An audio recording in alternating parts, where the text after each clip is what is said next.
E isso é uma coisa que eu quero deixar claro aqui pra todo mundo, tá? Cara que vem prometer que, eu vou fazer, esquece. A real é o seguinte, o Brasil não tem dinheiro pra nada, nós estamos endividados, nós estamos quebrados. Os dois favoritos pra ganhar a eleição, o primeiro e o segundo lugar, são dois populistas. Então, o lance é o seguinte, cara, a verdade é, a tua vida não vai melhorar. Tua câmera é essa daqui, Arthur. Desculpa falar isso pra você, mas a real é que a tua vida não vai melhorar. O que a gente pode fazer é segurar pra ela piorar o mínimo possível. É isso. Foi a Tebet que falou que vai dar 5 mil reais pra todo mundo que concluir o ensino médio. Posso falar uma coisa? A proposta seria excelente. Mas é possível? Se tivesse dinheiro. Então... Não. O que daria pra fazer, eu não sei se você quer entrar nesses papos orçamentários, é o seguinte: o Brasil, em termos de educação, a gente investe muito na educação superior, né? Como quem fala sempre. A gente parece que tá construindo uma casa começando pelo teto. Inclusive, alguém falou isso, alguém copiou essa frase sua no debate de governador, eu não lembro quem foi. E a gente precisa inverter. A gente precisa tirar o dinheiro da universidade e jogar na educação básica. Não é possível que você vai investir mais em quem já chegou lá e deixar crianças semi-analfabetas, né? Ou até analfabetas. Hoje o analfabetismo infantil está em 40%.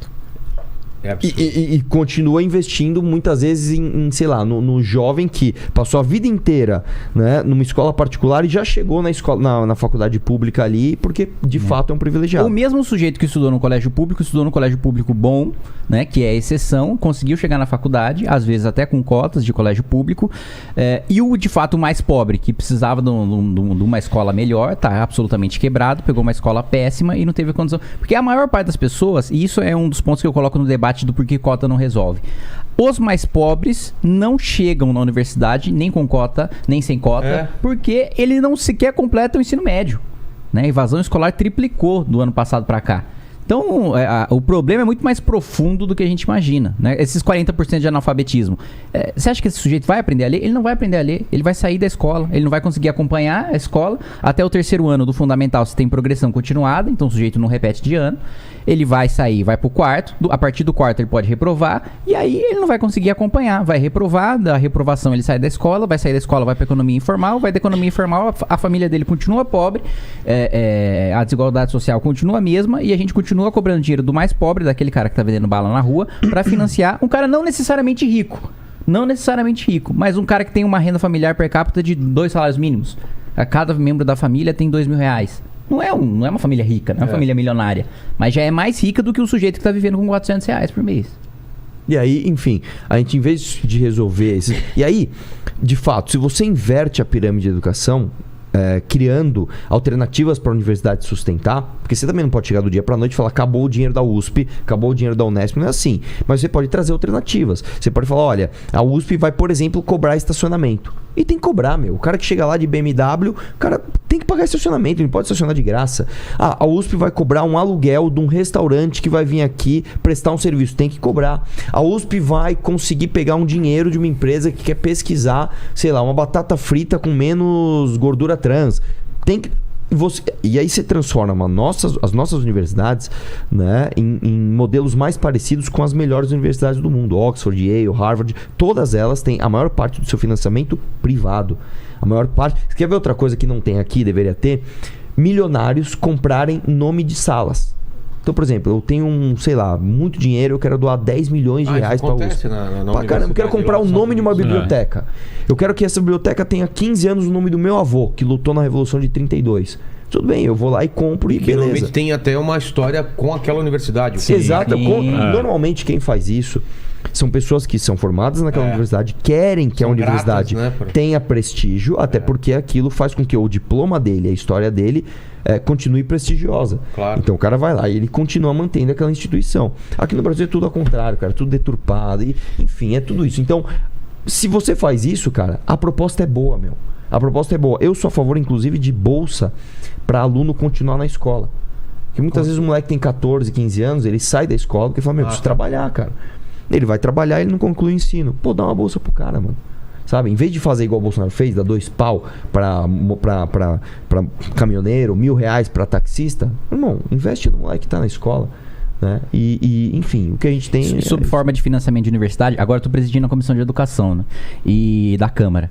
E a gente conseguiu aprovar, pra você ter uma ideia, né? Hoje, uma das maneiras de se financiar a universidade são os recursos próprios, que a própria universidade consegue. Como é que a universidade consegue recurso próprio? Vendendo patente, né? Às vezes um pesquisador foi lá, a universidade vende, a USP vende muita patente.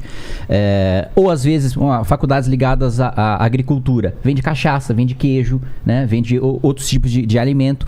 Chegava no final do ano, o que aquela faculdade tinha de recurso próprio ia pro caixa do governo. Não ficava com a universidade.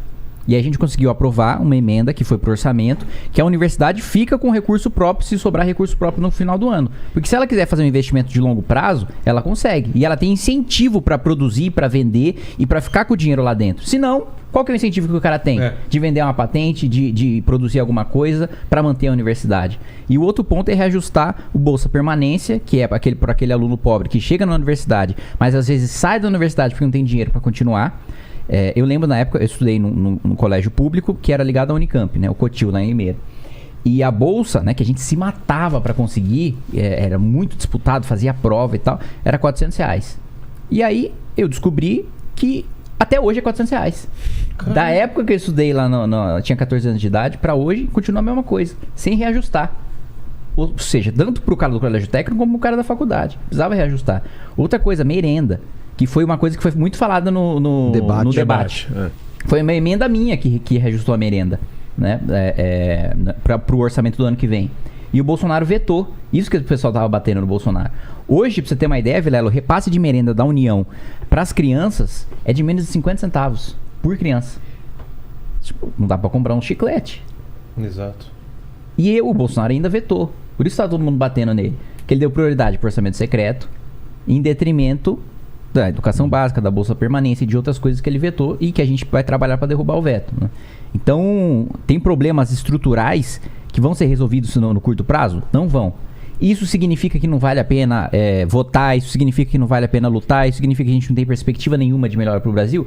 Não, porque a política é cíclica. Hoje, a gente está vendo esse cenário horroroso. No médio, no longo prazo, não significa que vai continuar assim. Mesmo porque todos os grandes políticos da história do mundo passaram por momentos dificílimos até chegar no momento em que eles guiaram as suas nações para o desenvolvimento. Né?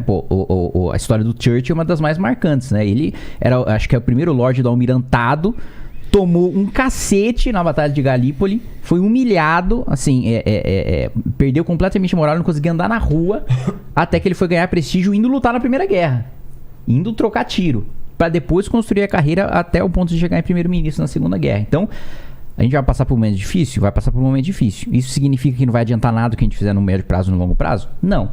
Outra coisa, a maioria de nós tem saída? Tem o que fazer? Tem como fugir? Tem como sair daqui? Não. A maioria dos brasileiros não. Então a gente vai fazer o quê? Simplesmente largar? Sim. Não. Por isso que a gente fala, e até respondendo a sua pergunta, da importância do parlamento. O Congresso Nacional é tão ou mais importante do que a presidência da República. Se o presidente quer criar um ministério, quer extinguir o ministério, passa pelo Congresso Nacional. Se o presidente faz um acordo, como o Bolsonaro fez com o PT, para aprovar uma PEC da vingança que permitia punir promotor que investigava a corrupção, passa pelo Congresso. E a gente conseguiu barrar. Se quer fazer uma PEC da impunidade que proíbe o parlamentar de ser preso mesmo em flagrante de crime inafiançável, então eu tô aqui no Vilela, tal, chego lá, saco uma arma e dou um tiro na sua cabeça. Não posso ser preso. O quê? E foi isso que foi votado. Foi isso que foi votado. Foi barrado, e a gente conseguiu barrar. Eu fiquei lá 48 horas obstruindo pra população não saber o que estava sendo votado, pressionar e barrar. Então tudo passa pelo Congresso Nacional. Daí a importância do cara votar pra deputado federal e votar pra deputado estadual. E o que você falou, o cara só pensa no presidente, chega na hora no Congresso Nacional, esse tipo de aberração vai pra frente e o cara sequer ficar sabendo. Ou então, vota naquele deputado que inaugura uma creche, que inaugura um hospital, porque às vezes as pessoas não sabem qual é a função de deputado. E acha que a função dele é ficar inaugurando obra. Não, quem faz obra é o Poder Executivo. O deputado tem uma pequena parcela do orçamento para fazer um repasse no seu estado. O resto que ele ganha é por vender voto pro presidente. E não necessariamente corrupção. É para receber mais dinheiro para mandar pro seu estado. Mas isso é função do deputado? Por que a maioria dos deputados votam para aumentar o fundo eleitoral e a maioria da população é contra? Porque a maioria da população vota no deputado que inaugura a obra. E aí, pouco interessa a posição ideológica dele. Essa do